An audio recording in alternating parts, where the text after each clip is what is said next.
విశ్వాసం ఉండాలి. అప్పుడు సంతానం కలుగుతుంది.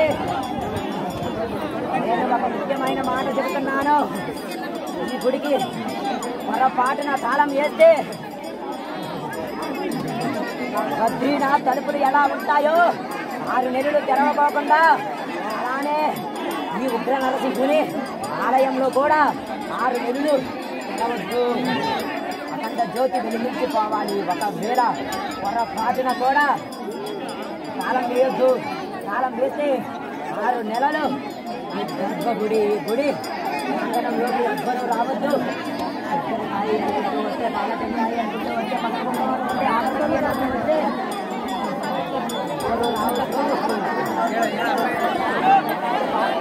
ఏమి పట్టొద్దు. తాళం వేస్తే 6 నెలలు ఈ గర్భగుడి ఈ గుడి మూసి ఉంటుంది.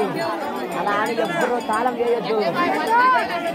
తాళం కనుక వేస్తే 6 నెలలు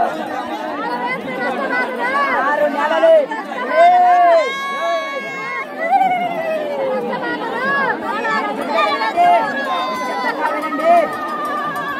6 నెలలు తాళం వేసి ఉంటుంది. గర్భగుడికి కనుక ద్వారానికి కనుక గుడికి తాళం వేయొద్దు.